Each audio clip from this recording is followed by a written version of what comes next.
भगवान तक पहुंचने में बड़ी कठिनाई है। काम, क्रोध, मद, लोभ के चक्कर में व्यक्ति पड़ा रहता है, बधा रहता है, भगवान तक नहीं पहुंच पाता। जैसे मेरे बिहार एक चौबे जी थे, गोकुल में रहते थे। चौबे जी भांग खा लिए एक दिन। भांग खाते हैं वहां, अभी आप मथुरा में द्वारकाधीश मंदिर के पास जाओ तो उसके बगल में भांग का एक दुकान है, लिखा हुआ है उसमें बड़े बड़े मोटे मोटे अक्षरों में। तो कुछ वहां पंडित भांग का शौक करते हैं, तो महाराज भांग खा लिए और भांग खा करके जो है मथुरा से अपने गोकुल के लिए चलने के लिए प्रस्थान किया और नाव के द्वारा यात्रा करने का मन किया कि इस पार से उस पार चले जाएंगे। तो महाराज द्वारिकाधीश मंदिर से नीचे उतरे, नाव, संध्या का समय था, नाव पर सवार नाव को चलाने लगे। नाव चलाते चलाते चलाते चलाते 1 घंटा चलाया, 2 घंटा चलाया, 3 घंटा चलाया, 4 घंटा चलाया, 5 घंटा चलाया। सुबह हो गई, ब्रह्म मुहूर्त हो गया, लेकिन इस पार से उस पार नहीं पहुंचे। सब सुबह सुबह स्नानार्थी यमुना जी में स्नान करने के लिए आने लगे। चौबे जी ने कहा, भैया हम कहाँ आ गए हैं, भांग के नशे में थे। बोले महाराज अभी तो आप मथुरा में द्वारकाधीश मंदिर के पास ही हैं। बोले महाराज हम पागल कि आप लोग पागल? बोले मतलब समझे नहीं? बोले मैंने सारी रात नाव चलाई महाराज, पर हमारी नाव अभी मथुरा में ही है, उधर नहीं पहुंची। स्नानार्थियों ने देखा तो चौबे जी को देख हंसने लगे। बोले महाराज आप भांग हम खाए हैं का? बोले हाँ खा तो लिया था। बोले महाराज आपने नाव की रस्सी खोली नहीं, खूंटे से बंधी हुई है, 4 रस्सी बंधी हुई महाराज।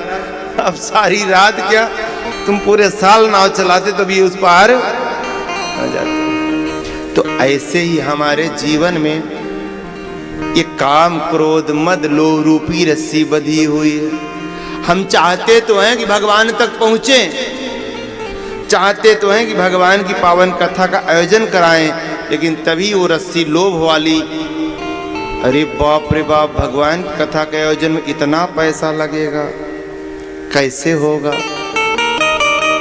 रस्सी बंधी है ना, ये लोभ वाली रस्सी बंधी है। मन तो कर रहा है, लेकिन ये लोभ वाली रस्सी बंधी है जो पकड़े है और आपको भगवान तक नहीं जाने दे रही है, क्योंकि आपको अर्थ की चिंता है कि धर्म कार्य में अर्थ लगेगा तो ये धार्मिक आयोजन कैसे कराएंगे, है ना?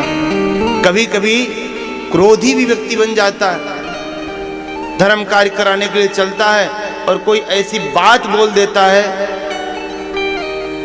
पता नहीं क्या क्या लोग बोल देते हैं ना, तो आयोजक को बड़ा क्रोध आता है। तो आयोजक इस बात का ध्यान रखना चाहिए, कोई कुछ कहे लेकिन क्रोध नहीं करना।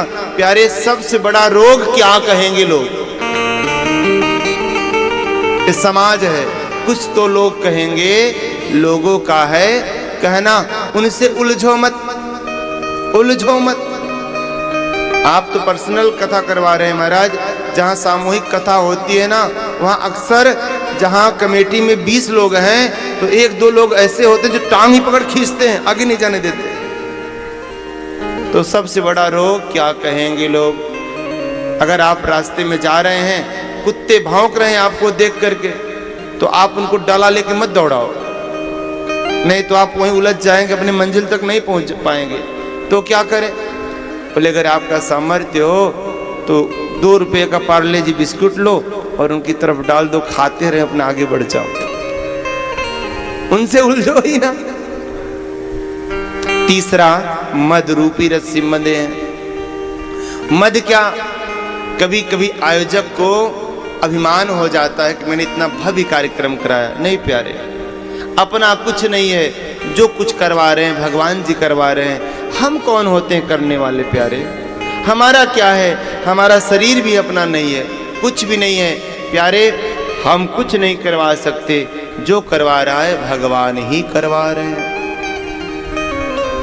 तो काम क्रोध मद लोभ से परे होकर के इस कार्य को कराना चाहिए। लेकिन अधिकतर यही चारों रस्सियां व्यक्ति को अपने बंधन में बांधे रहती हैं और व्यक्ति जाने का प्रयास करता है लेकिन भगवान तक नहीं पहुंच पाता।